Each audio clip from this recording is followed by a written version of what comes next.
Buenas noches, hermanos, hermanas. Una vez más nos reunimos virtualmente para estudiar la palabra de Dios. El miércoles pasado compartía con ustedes una breve introducción a la carta a los Gálatas. En esta noche estudiaremos el primer capítulo de esta carta. Así que, sin más, hermanos, les invito a abrir sus Biblias en Gálatas capítulo 1. Leeré de los versos del 1 al 5 y luego continuaremos a través de todo el capítulo. Leeré una porción, luego haré una exposición de la porción leída hasta concluir el capítulo. Así que les animo pues a que tengan sus Biblias consigo para que puedan ustedes acompañarme en este estudio a esta carta, la carta a los Gálatas. Dice así la palabra de Dios, Gálatas 1, de los versos del 1 al 5. Pablo, apóstol, no de hombres ni por hombre, sino por Jesucristo y por Dios el Padre que lo resucitó de los muertos. Y todos los hermanos que están conmigo a las iglesias de Galacia. Gracia y paz sean a vosotros, de Dios el Padre y de nuestro Señor Jesucristo, el cual se dio a sí mismo por nuestros pecados para librarnos del presente siglo malo, conforme a la voluntad de nuestro Dios y Padre, a quien sea la gloria por los siglos de los siglos. Amén. A los miembros de la iglesia de Galacia habían llegado algunos diciéndoles que Pablo no era un verdadero apóstol y que no tenían por qué creer lo que él les había dicho. Basaban su menosprecio de Pablo en el hecho de que él no había sido uno de los 12 apóstolos originales y que, de hecho, había sido el más salvaje perseguidor de la iglesia y que no tenía, como si dijéramos, ningún nombramiento oficial de los responsables de la iglesia. La respuesta de Pablo no fue una discusión, ¿no? Él no se puso a discutir con aquellos que cuestionaban su apostolado, sino que Pablo responde haciendo una afirmación. No debía su condición y calidad de apóstol a ninguna persona, sino al día en que Jesucristo se le manifestó, se le presentó cara a cara en el camino a Damasco. Su ministerio y su misión procedían directamente de Dios. Esa es la afirmación de Pablo de por qué lo que estas personas que cuestionaban su apostolado, lo que ellos aplicaban a su condición, no era aplicable, válgase la redundancia, porque a él lo había llamado Cristo directamente. Pablo estaba seguro de que Dios le había hablado. Cuentan una historia de un predicador, quien nos dice que había un muchacho que decidió aceptar el llamado a ser pastor. Le preguntaron cuándo es que había hecho esa decisión. Y él contestó que fue después de oír un sermón en una capilla. Le preguntaron el nombre del predicador que le había hecho tanta impresión. Y su respuesta fue: no sé el nombre del predicador, pero sí sé que Dios me habló aquel día. En último análisis, ninguna persona puede hacer de otra persona un ministro, un pastor o un siervo de Dios. Solo Dios puede hacerlo. La prueba de un cristiano no es si ha pasado ciertas ceremonias o si ha asumido ciertos votos, sino si se ha encontrado más bien con Cristo cara a cara. Un antiguo sacerdote judío llamado Ebev Tov decía de su ministerio: no fue ni mi padre ni mi madre quien me instaló en este puesto, sino el brazo del Dios Todopoderoso. Segundo, la verdadera causa de la capacidad de Pablo para bregar y sufrir era que estaba seguro de que su misión le había sido encomendada por Dios. Consideraba todos los esfuerzos que se le exigían como privilegios que Dios le concedía. Y no son solamente las personas como Pablo las que reciben de Dios sus responsabilidades. Dios les da su tarea a todas las personas. Puede que sea a uno a quien todos los demás conozcan y reconozcan, Puede ser tu tarea tal que la historia te recuerde, o puede que sea uno de quien nadie sepa nada de lo que hiciste para Dios. Pero en cada caso, su tarea le viene de Dios. Es lo que debemos de tomar en cuenta. Al principio de su carta, Pablo resume sus deseos y oraciones por sus amigos de Galacia en dos tremendas palabras. Primero, les desea gracia. Les desea gracia. Hay dos ideas principales en esta palabra, por suerte para nosotros que conservamos en español. La primera es que es algo sencillamente hermoso. Cuando Pablo usa la palabra, o en español, en nuestras Biblias en español, dice gracia, la palabra que usa el apóstol Pablo es una palabra en griego, que es el idioma original en que fue escrita esta carta. La palabra que lo ocupa es la palabra charis, que al español es traducida como gracia. Charis tiene un sentido teológico. Charis quiere decir algo que tiene belleza, algo que tiene encanto. Por eso es que a veces de ciertas personas uno puede decir tal persona es agraciada, porque la gracia, charis, transmite esa belleza, transmite ese encanto. Si la vida cristiana refleja la gracia de Dios, debe de ser algo que refleje esa hermosura y ese atractivo que tiene Dios, esa gracia que viene de Dios. Desgraciadamente, muchas veces se da una bondad sin la menor gracia. A veces hay quien da la mano, pero no la da de una manera llena de gracia, donde haya ese encanto, sino que se hace sin ninguna bondad. Pero es cuando la bondad y el encanto se unen, ahí es donde se ve la obra de gracia. La segunda idea es la de que transmite o que comunica la palabra gracia, es que esta es una generosidad inmerecida. Cuando Dios muestra su gracia para con nosotros, lo que está diciendo la Biblia es que está dándonos un favor que no merecemos. La gracia de Dios son los favores de Dios inmerecidos por nosotros. Son un regalo que uno no podría ganar nunca y que es un Dios amoroso el que nos lo da.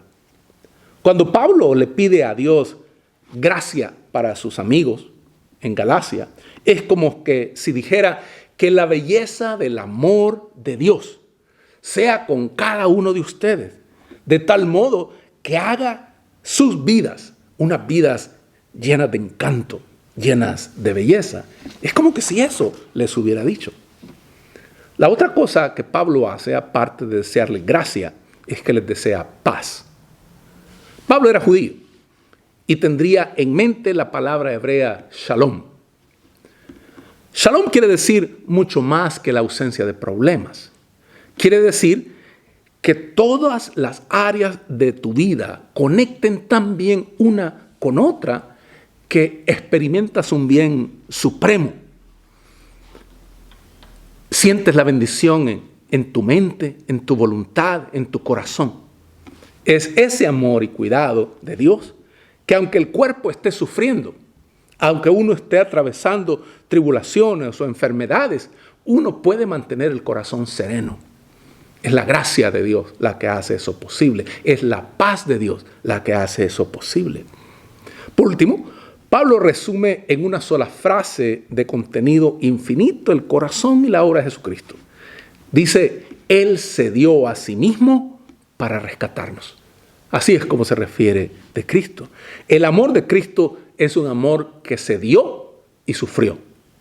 El amor de Cristo es un amor que conquistó y logró. La tragedia del amor es que tantas veces queda frustrado. Esa es la tragedia del amor. Hay muchas personas que desean expresar amor, pero se frustra ese amor. Pero el amor de Cristo está respaldado por un poder infinito que nada puede frustrar y que puede rescatar a su ser amado de la esclavitud del pecado. Leamos de los versos del 6 al 10. Dice la palabra de Dios: estoy maravillado de que tan pronto os hayáis alejado del que os llamó por la gracia de Cristo, para seguir un evangelio diferente. No que haya otro, sino que hay algunos que os perturban y quieren pervertir el evangelio de Cristo. Mas si aún nosotros o a un ángel del cielo os anunciare otro evangelio diferente del que os hemos anunciado, sea anatema. Como antes hemos dicho, también ahora lo repito: si alguno os predica diferente evangelio del que habéis recibido, sea anatema. Pues, ¿busco ahora el favor de los hombres o el de Dios? ¿O trato de agradar a los hombres? Pues si todavía agradara a los hombres, no sería siervo de Cristo. La verdad fundamental que se esconde en esta epístola es que el evangelio de Pablo era el evangelio de la gracia. Era un evangelio que para ser entendido tenía que ser visto como un regalo inmerecido de parte de Dios. No era algo que uno tenía que ganarse, sino que era un regalo que tenía que recibirse, inmerecido, regalo de Dios. Él creía con todo su corazón que una persona no podía hacer nada para ganarse el amor de Dios. Y por tanto, lo único que podía hacer era rendir su vida a Dios en un acto de fe al creer en Jesucristo como Señor y Salvador. Lo único que uno podía hacer era aceptar con gratitud lo que Dios le ofrecía. Es como cuando alguien te obsequia algo. Lo que puedes hacer es, de aceptarlo, lo aceptas con gratitud. Lo importante no es lo que podamos hacer por nosotros mismos, sino lo que Dios ha hecho por nosotros. Lo que Pablo había predicado a los Gálatas había sido el evangelio de la gracia de Dios. Después de él, habían llegado unos predicando una versión judía del evangelio. Tal como lo decía en la introducción de la semana pasada. Era un evangelio judío con sabor a cristianismo, pero sin serlo. Ese era lo que Pablo quería combatir. Aparentaba ser cristianismo, pero no lo era. Lo que Pablo había predicado a los Gálatas era que este era el evangelio de la gracia de Dios. Aquellos que eran contrarios al apóstol Pablo proclamaban que si se quería agradar a Dios, había que circuncidarse primero. Había que consagrarse a cumplir todas las reglas y todas las normas de la ley mosaica. Y una vez hubieras hecho eso, entonces calificabas para llegar a ser cristiano. Siempre que uno realizara una obra de la ley, decían ellos, era como apuntarse o ganarse un punto más con Dios. Era esa cuenta que uno tenía con Dios. Y vas haciendo cosas buenas o cosas que agradan a Dios, y era un punto más que ganabas con Dios. En su mente, ellos así lo entendían. Estaban enseñando que una persona necesitaba ganarse el favor de Dios. Para Pablo, eso era imposible. Es imposible ganarse el favor de Dios. Los oponentes de Pablo declaraban que él ponía la religión demasiado fácil y lo hacía nada más para congraciarse con la gente. Esa era la acusación que le hacían, que era una religión fácil. De hecho, esa acusación era lo contrario de la verdad. Después de todo, si la religión consistiera en cumplir un conjunto de reglas y normas, sería posible, por lo menos en teoría, satisfacer las exigencias de Dios. Pero Pablo presentaba la cruz diciendo, así os ha amado Dios. La religión se convierte en un asunto no de satisfacer las exigencias de la ley, sino de cumplir las demandas del amor. Ese era el evangelio que Pablo predicaba. Para él, la religión no era un asunto de satisfacer las exigencias de la ley mosaica, sino de cumplir las demandas del amor. una persona puede satisfacer las exigencias de la ley, porque tiene límites estrictos, tiene límites estatutarios, pero nunca podrá cumplir las demandas del amor, porque estas son infinitas. Por eso es que la Biblia nos dice que Dios es amor. Si una persona pudiera darle a un ser querido el sol, la luna y las estrellas, continuaría sintiendo que aquello que da es poco, porque para quien ama, lo que da nunca es suficiente. El amor siempre se desborda, siempre quiere dar más al ser amado. Pero lo único que podían ver los oponentes judíos de Pablo era que había enseñado que la circuncisión ya no era necesaria, ni la ley pertinente. Eso era lo que ellos veían. Pablo negaba estar intentando congraciarse con la gente. Por eso dice, busco ahora el favor de los hombres o el de Dios, el verso 10. Y hace la pregunta, ¿o trato de agradar a los hombres? Pues si todavía agradara a los hombres, no sería siervo de Cristo. Ustedes pueden ver. Para Pablo no era importante congraciarse con la gente. Lo importante era dar el mensaje que Dios le había dado. El mensaje era el que Cristo le había dado camino a Damasco. No le importaba lo más mínimo lo que la gente pensara o dijera de él. Su único amo y Señor era Jesucristo. Y entonces, Pablo presenta una prueba concluyente. Y dice, si yo estuviera tratando de congraciarme con la gente, no sería esclavo de Cristo.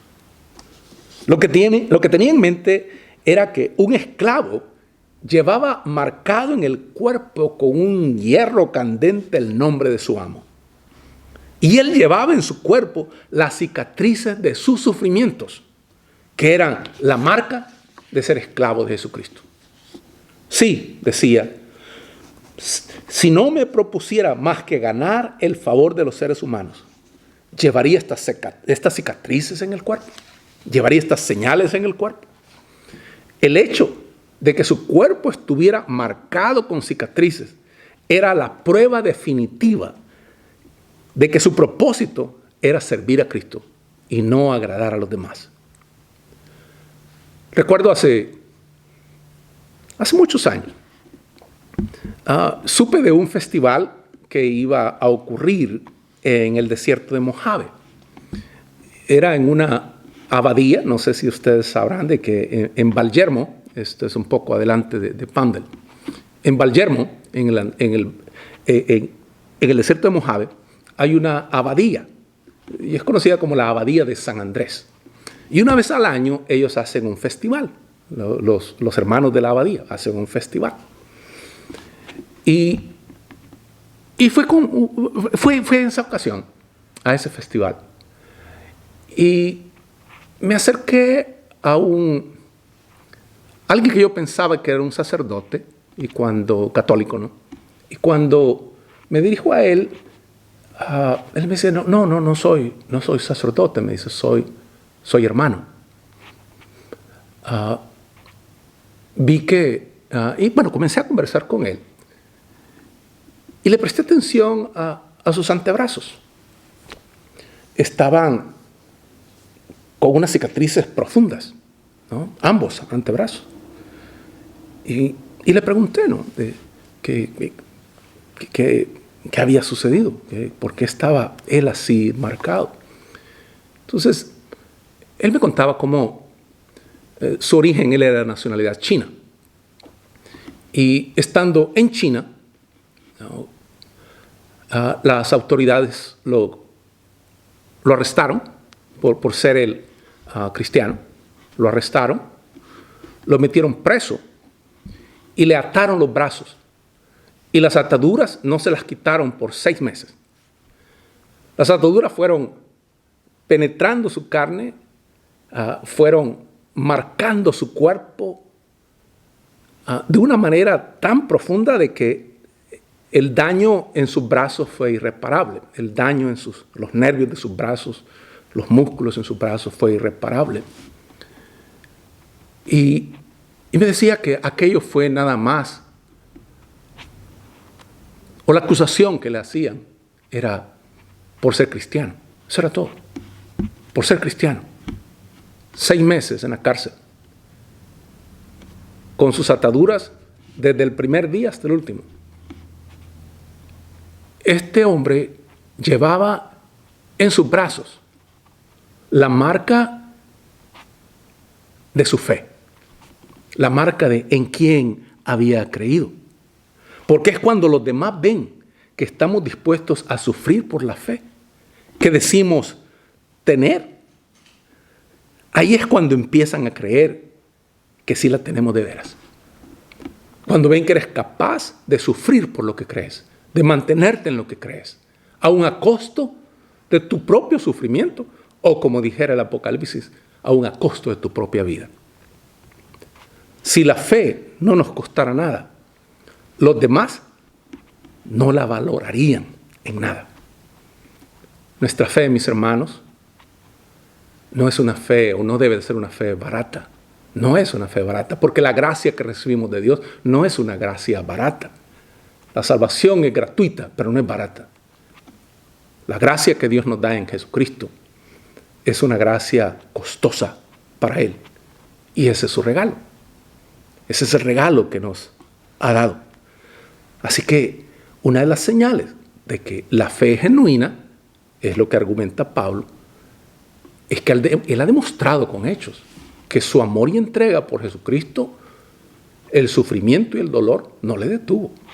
Y eso lo ponía él como evidencia de que era verdad lo que él anunciaba. Versos del 11 al 17. Dice así la palabra de Dios. Mas os hago saber, hermanos, que el evangelio anunciado por mí no es según hombre, pues yo ni lo recibí ni lo aprendí de hombre alguno, sino por revelación de Jesucristo. Porque ya habéis oído acerca de mi conducta en otro tiempo en el judaísmo, que perseguía sobremanera a la iglesia de Dios y la asolaba. Y en el judaísmo aventajaba a muchos de mis contemporáneos en mi nación, siendo mucho más celoso de las tradiciones de mis padres.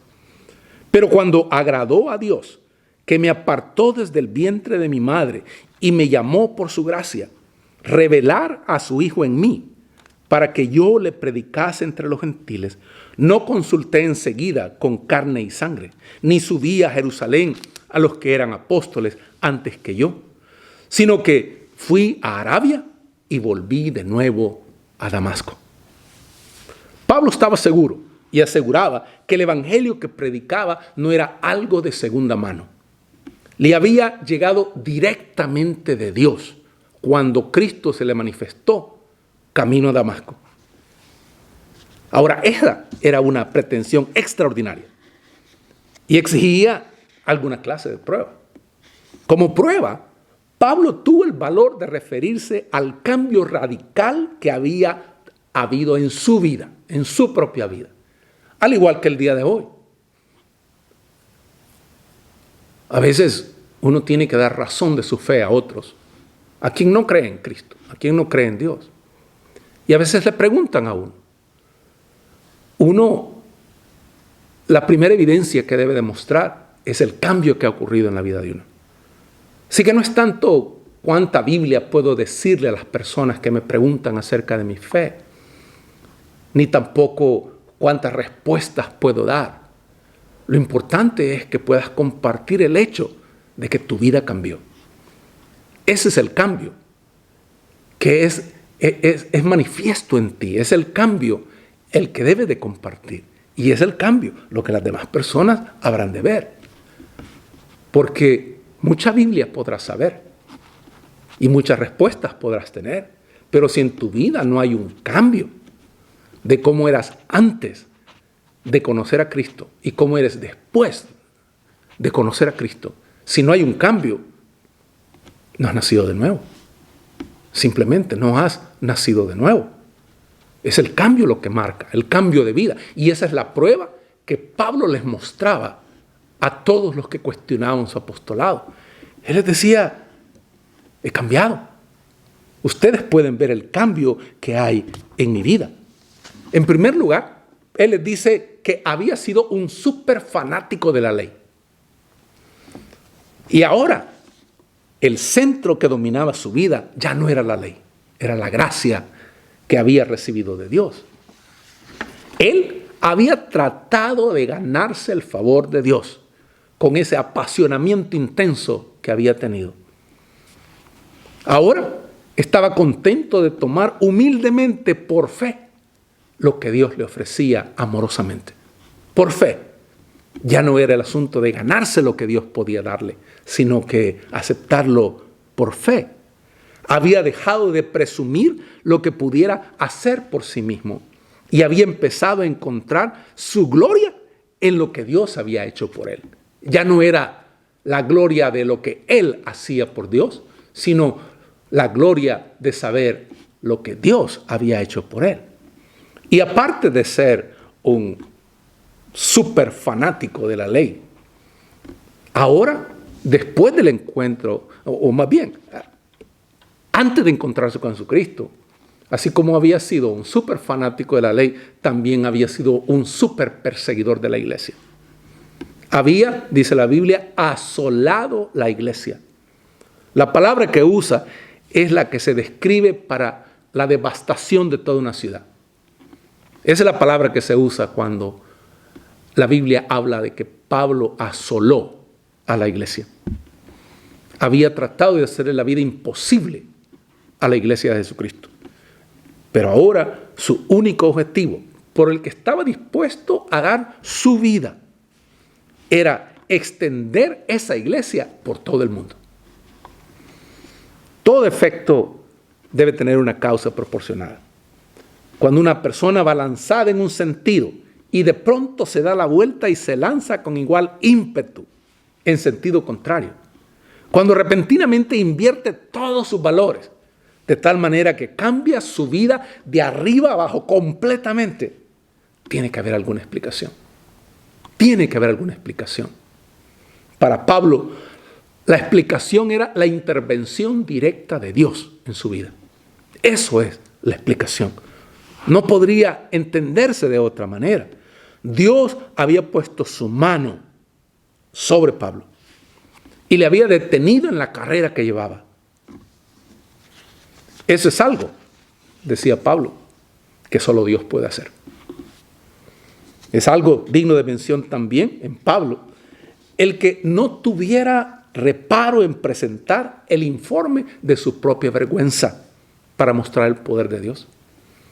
Hablar de lo que él fue, pero no por lo que había sido, sino para que todos se dieran cuenta del gran poder de Dios, de cómo lo había cambiado, de cómo lo había transformado. Ahora, tenía dos cosas que decir acerca de esa intervención, la intervención de Dios. No fue una cosa improvisada. Dios no improvisa. No fue una cosa caprichosa o que surgió en Dios. Voy a cambiar a Pablo. No. Sino que aquello formaba parte del plan eterno de Dios. A lo largo de todo el tiempo y de toda la eternidad, Dios había estado preparando a este hombre para ese ministerio. Había preparado a esa iglesia, a esas iglesias, para este hombre. Y en el minuto exacto los había unido. Dios manda a las personas al mundo, a los cristianos, con una misión, que es cumplir su plan. Puede que sea un papel muy importante, o un papel secundario, o un papel pequeño que uno ejerza en el reino de Dios. Puede que sea para hacer algo que sabrá todo el mundo y que pasará a la historia. O puede ser algo que tú hagas para Dios que solamente lo sabrán unos pocos. Pero no importa. Lo que importa es Dios. Lo que importa es lo que Dios hace a través tuyo, sea mucho o sea poco. Un filósofo de la antigüedad llamado Epicteto, quiero leer una cita de él. Él decía: ten valor para elevar la mirada hacia Dios y decirle: Trátame como quieras desde ahora. Soy uno contigo. Soy tuyo. No rechazo nada que tú consideres bueno. Guíame por donde tú quieras. Vísteme con el ropaje que quieras. ¿Quieres que tenga un alto cargo o que lo rechace? ¿Que me mantenga en mi puesto o que huya? ¿Que sea rico o pobre? Por todo esto te defenderé delante de la gente. Si un filósofo pagano podía darse tan totalmente a un Dios, al que conocía de una manera nebulosa y que por supuesto no era el Dios que adoramos, ¿cuánto más nosotros? ¿Cuánto más nosotros si este hombre es capaz de semejante entrega? ¿Cuánto más nosotros? Pablo sabía que había sido escogido para una tarea. No para un honor, para una tarea. Cuando los creyentes somos llamados por nuestro Señor, somos llamados para una tarea, no para un honor. Somos llamados a su servicio. Somos llamados para su obra. No hemos sido llamados para una vida fácil, sino para la lucha. Un general elige sus mejores soldados para las campañas más difíciles. Y un profesor asigna a sus mejores estudiantes los temas más difíciles. Pablo sabía que había sido salvado por Jesucristo para servir y que aquello habría de ser sumamente difícil. Leamos ahora Gálatas 1, de los versos del 18 al 24. Después, pasados 3 años, subí a Jerusalén para ver a Pedro y permanecí con él 15 días. Pero no vi a ningún otro de los apóstoles, sino a Jacobo, el hermano del Señor. En esto que os escribo, he aquí delante de Dios que no miento. Después fui a las regiones de Siria y de Cilicia, y no era conocido de vista a las iglesias de Judea que eran en Cristo. Solamente oían decir: aquel que en otro tiempo nos perseguía, ahora predica la fe que en otro tiempo asolaba. Y glorificaban a Dios en mí. Cuando leemos este pasaje, vemos lo que Pablo hizo cuando la mano de Dios le detuvo. Primeramente se retiró a Arabia. Se retiró para estar a solas. Y lo hizo por 2 razones. La primera, porque tenía que pensar a fondo eso tan tremendo que le había sucedido. La segunda, tenía que hablar con Dios antes que hablar con los hombres. Tenía que estar claro en la tarea que Dios le había encomendado. Por desgracia, son los menos los que se toman tiempo para ponerse cara a cara ante sí mismos y ante Dios. Es tan difícil ser honesto con uno mismo. Es tan difícil ser honesto con Dios. Pero Pablo entendió que aquello era necesario. ¿Cómo puede uno enfrentarse a las tentaciones? ¿Cómo puede uno enfrentarse a los estreses, a las tensiones de la vida? A menos que uno haya pensado las cosas a fondo y uno tenga ese compromiso con Dios que te lleva a sacrificarte. Y porque tienes ese compromiso con Dios y te sacrificas, sirves. Sirves a Dios al servir a los demás. Eso es lo que Pablo hace.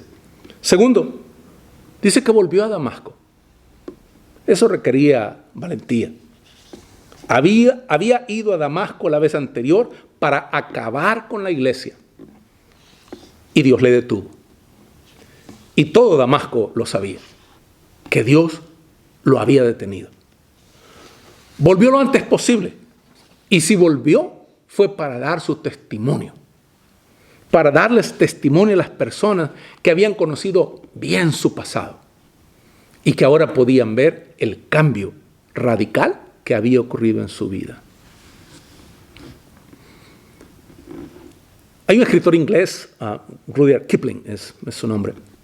Él tiene un famoso poema que se titula Mulholland's Vow, el voto de Mulholland. Se trata de uno que trabajaba en un barco que transportaba ganado. se desencadenó una tormenta y los toros se desencadenaron también. Mulholland hizo un trato con Dios.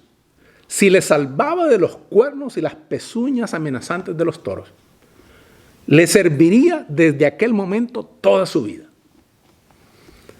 Cuando se encontró a salvo en tierra, se propuso cumplir su parte del trato. Pero su idea era predicar la religión donde nadie le conociera. Pero la orden de Dios le llegó, y le llegó con claridad. Vuelve a los barcos del ganado y predica mi evangelio allí. Dios le envió de vuelta al lugar que conocía y donde le conocían. Algo así como la mujer samaritana, que después de su encuentro con Jesucristo, regresa a donde le conocían y a quienes le conocían, porque ellos podrían distinguir ahora el cambio radical que había habido en su vida. Tercero, Pablo fue a Jerusalén. De nuevo le vemos exponiendo su vida. Sus amigos judíos de antes estarían buscando su vida porque le consideraban un renegado. Sus víctimas de antes, los cristianos, no le querían recibir porque les costaría creer que fuera un hombre cambiado. Pablo tuvo el valor de enfrentarse con su pasado. Eso es algo digno de admirarse del apóstol Pablo. Porque no nos libramos realmente de nuestro pasado, huyendo de él. Tenemos que asumirlo y vencerlo, que fue lo que Pablo hizo. En cuarto lugar, Pablo fue a Siria y a Cilicia. Allí era donde estaba Tarso, donde se había criado. Allí estaban los amigos de su niñez y de juventud. De nuevo escogió el camino más difícil. Sin duda, quienes le habían visto crecer, sus familiares y amigos, le tendrían por loco. Así como tienen a veces por loco las personas a quien se convierte a Cristo. Le tienen por loco. Y se enfrentarían con él, quizás con ira, o con algo peor, con sarcasmo. Pero él estaba preparado a que le tomaran por loco por causa de Cristo. Resumamos. En estos versículos, Pablo estaba tratando de defender y demostrar la independencia de su evangelio. Ningún hombre se lo había dado. Cristo mismo era quien se lo había dado a él. No lo había recibido de ningún hombre, sino de Dios. No lo consultó con ninguna persona, sino con Dios. Pero mientras escribía esta carta, Pablo se retrató a sí mismo. Es como que si Pablo se hubiera tomado una selfie al escribir esta carta. Nos muestra quién él es. Nos muestra su condición, nos muestra sus luchas. Es en todo sentido práctico una selfie. Se retrató a sí mismo y lo hizo inconscientemente, como un hombre que tenía valor para testificar de su cambio y predicar su evangelio en los lugares más difíciles. Y eso es lo que se requiere hoy en día, mis hermanos. Valor para testificar el cambio que hay en nuestra vida y predicar el evangelio de Jesucristo en los lugares más difíciles. Que Dios bendiga la meditación en su palabra, mis hermanos. Que puedan ustedes ser guiados por el Espíritu Santo y reflexionar en lo que hemos estudiado esta noche. Y gracias por acompañarnos. Que Dios les bendiga.